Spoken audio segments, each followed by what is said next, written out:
Hey everybody, it is TexAgs Rewind presented by Yeti with my fan show friends Kelly Adams, Hunter Shurtleff, and Matt Browning. Gentlemen, how are you? Good. We're great, man. Yeah. Glad to talk some football. Yeah, I'm glad. We had you on the show. I don't know if you know that. You were on the show today. there. Oh, But right before you, Jim Nagy, Senior Bowl Director, he has his eyes on a few Aggies. One of them he mentioned, McKinley Sub-Zero. Jackson, Sub-Zero, and Moose, who was our 23 and 23. Thoughts on Moose, everybody? Love him. I mean, expect a big year from underrated. Moose. Underrated.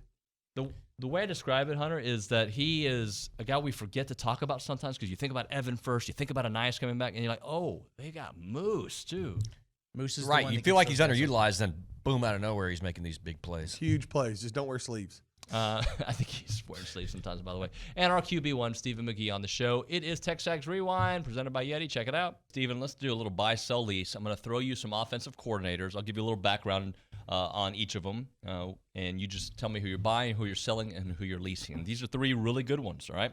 First one, Bobby Petrino. I think you know his resume pretty well and what he might be able to do here at Texas A&M. Ryan Grubb, the offensive coordinator at Washington that I think A&M was interested in hiring.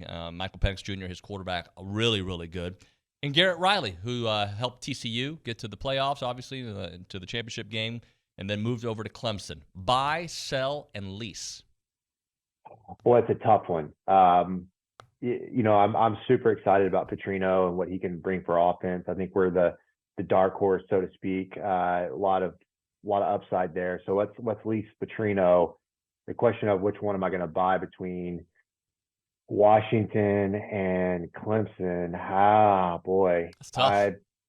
I like the quarterback situation at Washington a little bit more. I'll buy that guy, and I'll sell Garrett Riley, maybe just because he's arguably as high as he's ever been and set for a little bit of a pullback, so to speak. OB, you got any thoughts on that? I'm buying Petrino all day long, and this is not a provincial thing. He's done it. Yep. So I'm buying Petrino. I am going to lease the guy at Washington. Ryan Grubb. He's got Penix to work with. Yeah. And I'm going to have to sell Riley because as great as supposedly he is as an offensive coordinator, we talked about yesterday how TCU just got bailed out by luck so many times last year. They had a quarterback, a lot like McGee, with a lot of moxie about him, Yep. and then and feistiness, and then quite frankly, I look at the personnel, and I'm sure Klubnik's going to be a lot better this year, but I look at the personnel at Clemson, and their running back is good, but he's not great, and things like that. And I'm just not overwhelmed. Not overwhelmed. The Moose Moose. Muhammad. OB, this is what I want to say about Moose.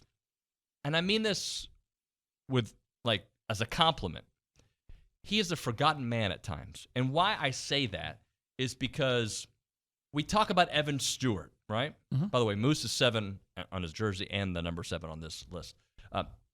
We talk about Evan Stewart a lot. We talk about the return of Anias Smith. And I feel like Moose is sometimes forgotten until you say Moose and you're like, oh, he could be one of the best receivers on the team. I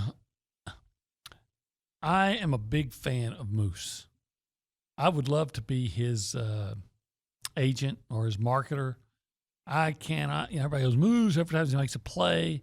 The guy's he only needs one hand. Some receivers say, "Man, he's got great hands." He only needs one hand.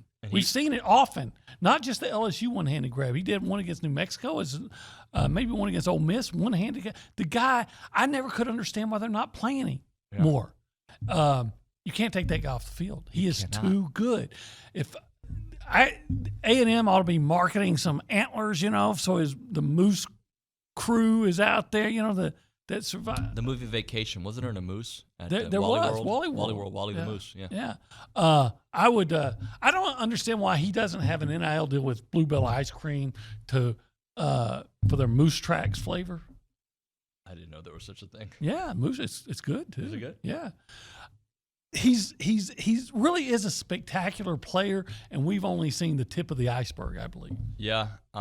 He has the ability, and even when he wasn't playing a lot, what was it 2021 when he first got in there, he made a couple catches there. You're like, why is this guy not playing? And then there's nothing good about Anias Smith getting hurt. Please recognize what I'm saying. There's nothing good about that. But if something good came from it, was we got to see this guy in action a lot. When you were talking to Jimbo, what's the vibe? What'd you feel about the way he sees this particular team? Yeah, he's excited about the team. Not to share too much, but he is excited about the team. I mean, he was really positive. We kind of went through all the position groups, really all the guys eligible for the Senior Bowl. But he couldn't help himself from commenting on some of the young guys in each position group as well. So I feel like we got a pretty good rundown. One of the guys on our staff is Walter Julep. Walter is the senior scout of all scouts right now in the NFL. We were lucky enough to get him here last year. He was with the Cowboys for over 30 years. He scouted for every coach in Dallas Cowboys history. So he's really he's like an icon, legend in the scouting community. And so he was there with me, and he and Jimbo are tight. So we had a good talk before practice, and he's really excited, and he has reason to be. I mean, I tell people sometimes when you eyeball a football team, usually if they look good, they play good, and that's a good looking Texas A&M football team. You said something there that caught my attention. So Jimbo mentioned some of the young guys, right? So when you go and visit these schools, is that part of the future evaluations? Like you're seeing a junior who next year is going to be a senior, and is that, or is it focused 100% on the seniors? Mostly focused on the seniors, man. I'm not going to lie. There's too many seniors. If you're going to do this the right way, you owe it to the seniors to get them right. So I can't let my focus wander too far. But of course, like Jimbo did point out a true freshman. I won't say which one, and it was hard not to watch him a little bit when they were going through individual period. But yeah, man, there's so many seniors out there, and we're going to have over 600 players on the watch list, which is a huge number for us. Last year, we were at 483, 484, something like that. But it's a bigger class this year, numbers-wise, so 600's a ton.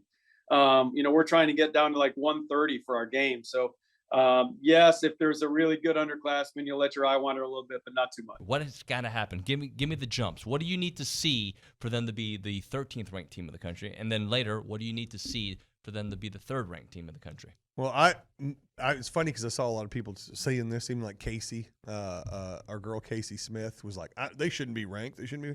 But you know what? Rankings are for this year, right? And and look at that roster and look at everything that's on it. There aren't 25 better teams than us. Mm-hmm. I mean, talent-wise, everything else. So I don't mind the ranking. I think it's a good one. But to go from 23 to 13, I'm thinking 5-0 going into Bama. To get from 13 to 3, I think you got to beat Bama and Tennessee. I think that's kind of where we'd be. Gentlemen? Yeah, I think in the month of October you got to go 3. I think we have 4 games in October, 3-1. I mean, you can probably split the Alabama-Tennessee game to make that jump. But when I looked at it, I was like, we're 23, and I'm like, we'll beat teams 13 through 22 tomorrow. If we played tomorrow, we're beating all those teams. So I thought it was a little low. I mean, I get it, but to go through and punish the team for last year, 5-7, when we could go through week by week and talk about everything that was just horribly going wrong off the field. Yeah, injuries. Yeah. It was awful. So New Mexico win at Miami. Everybody thinks is a win in here, right? Yes. Agree? You were gonna have to play well, but yes. Monroe win. Mm-hmm. Auburn. I'm worried because that's who I am as a human. But win. Auburn's a weird team, Hugh man. Freeze every year is going to be up for us, and he's creative and odd enough to give us a problem. But we should win. But you never know with Auburn. Every year is going to be somebody. That's going to be. But A&M is in no position at all, fans and players and coaches, to not treat each game with that same. Because that's been the problem the last few years. They can win the big games or get up for them. You got to win the ones that don't register. Right, and I think the way it sets up with those 3 games, if you're 3-0 and you get your big SEC opener coming in, that Auburn, that environment, that game will be huge. I think you're fine there. I'm just not. Arkansas is always up for us. That game's always close, but we should win. All right, so we're going to close that out, guys, and it's very simple. Hunter, you tell them what to do. Well, you click the gig 'em sign on the video, which is I like. And you subscribe.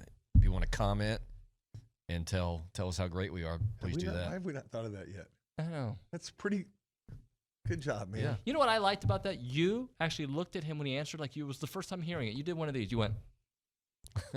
It was really this is insightful. Admittedly, the number of YouTube videos I've seen in my life, I don't know if I've ever liked one. We'll see you guys next time. I think it's tomorrow. We'll see you.